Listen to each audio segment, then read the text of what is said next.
धीरे पढ़ाई के बाद घर आती है और देखती है कि उसके माता पिता कहीं जाने की तैयारी कर रहे हैं। माँ, पापा, आप दोनों कहाँ जा रहे हैं? कल्पना, तुम्हारे पापा को अमेरिका में एक बड़ा कॉन्ट्रैक्ट मिला है। वाह, ये तो बहुत बड़ी खबर है। तुम्हें पता है कल्पना, तुम्हारी माँ हमेशा मेरे बिजनेस में मेरी मदद करती है, इसलिए उनका मेरे साथ जाना ज़रूरी है। हम 3 दिन में वापस आ जाएंगे, तो तुम अपना ध्यान रखना। आप दोनों बिल्कुल चिंता मत करिए, कल्पना ने आश्वस्त करते हुए कहा। उसके माता पिता मुस्कुराए और घर से निकल गए।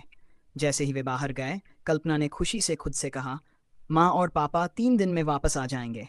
मेरे पास अपने दोस्तों के साथ मस्ती करने के लिए काफ़ी समय है।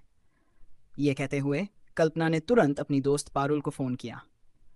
पारुल, पता है क्या क्या हुआ? अभी थोड़ी देर पहले ही तो मिले थे। मम्मी पापा अमेरिका गए हैं और 3 दिन तक वापस नहीं आएंगे। अरे, इसमें क्या नया है? तुम्हारे माता पिता तो अक्सर बाहर जाते हैं, लेकिन हर बार तुम्हें किसी रिश्तेदार के पास छोड़ जाते हैं। हाँ, पर इस बार उन्होंने मुझे घर में अकेला छोड़ दिया है। वाह, ये तो सच में नया है ना? इसलिए मैंने तुम्हें फ़ोन किया। आज रात घर आ जा और अर्जुन और दिव्यांश को भी बुला लेना।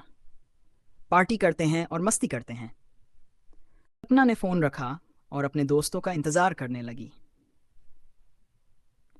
शाम के करीब 7 बजे उसके बंगले की डोरबेल बजी।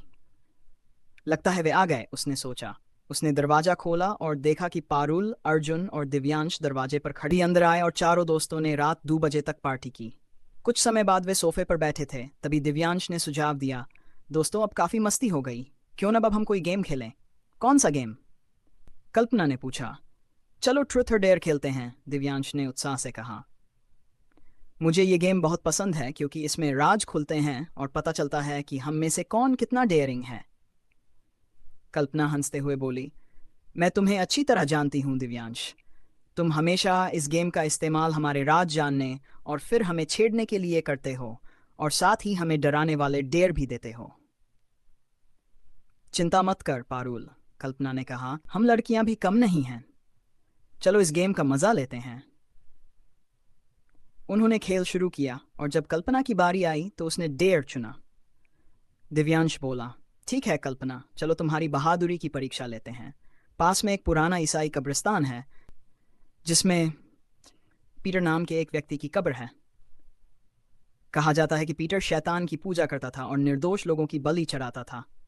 अगर तुम उसकी कब्र पर एक मोमबत्ती जलाकर उसका नाम 3 बार पुकारोगी तो वो नरक से वापस आकर उसे मार देता है जिसने उसे बुलाया। ये सुनकर पारुल और अर्जुन डर गए, लेकिन कल्पना हंस पड़ी। क्या बकवास है, मैं ऐसी अंधविश्वासी बातों पर विश्वास नहीं करती। मैं तुम्हें साबित कर दूंगी। कल्पना जलती हुई मोमबत्ती लेकर कब्रिस्तान गई। एक पुरानी कब्र के सामने खड़ी होकर उसने कहा, पीटर, पीटर, पीटर। देखा, कुछ नहीं हुआ। दिव्यांश बस मुझे डराने की कोशिश कर रहा था। कल्पना घर लौटी और देखा कि उसके दोस्त डरे हुए थे। आराम से रहो सब लोग, ये सब सिर्फ अंधविश्वास है। अब मैं सोने जा रही हूँ। चारों दोस्त सोफे पर सो गए, लेकिन आधी रात के करीब एक जोरदार धमाके की आवाज़ सुनाई दी। घबराकर वे जाग गए। अर्जुन ने कहा, यह आवाज़ कहाँ से आ रही है? ये आवाज़ बाथरूम से आ रही है, कल्पना ने जवाब दिया। लेकिन हम सब यहीं हैं, तो अंदर कौन हो सकता है? अचानक बाथरूम के अंदर से कल्पना की माँ की आवाज़ आई, कल्पना, दरवाज़ा खोलो, मैं अंदर फंस गई हूँ। लेकिन तुम्हारी माँ तो तुम्हारे पापा के साथ अमेरिका गई थी, है ना? पारुल ने पूछा। हाँ, ये अजीब है, वो बिना हमें बताए वापस कैसे आ गई? कल्पना ने हैरानी से जवाब दिया। कल्पना धीरे धीरे बाथरूम के दरवाजे की ओर बढ़ी। जब उसने दरवाज़ा खोला तो वो चौंक गई। अंदर एक भयानक आकृति खड़ी थी जो उसे डरावनी मुस्कान दे रही थी। तुमने मुझे बुलाया था, है ना कल्पना? और मैं आ गया। मैं हूँ पीटर, जो तुम्हारे लिए नर्क से वापस आया हूँ। वो आकृति कल्पना को पकड़कर बाथरूम के अंदर खींच ले गई। उसके दोस्तों ने उसकी चीख सुनी और वे डर गए। क्या वो सच में कल्पना थी या वो हमसे मजाक कर रही है? दिव्यांश ने घबराते हुए कहा। तुम्हारा दिमाग खराब है क्या? अर्जुन चिल्लाया। चलो देखते हैं, कहीं कल्पना किसी परेशानी में तो नहीं है। अर्जुन और पारुल बाथरूम की ओर बढ़े। जब उन्होंने दरवाज़ा खोला तो उन्होंने देखा कि कल्पना का खून से सना शरीर फर्श पर पड़ा था। अचानक उनके पीछे दरवाज़ा जोर से बंद हो गया। उन्होंने पलटकर देखा तो वही भयानक आकृति उनके सामने थी।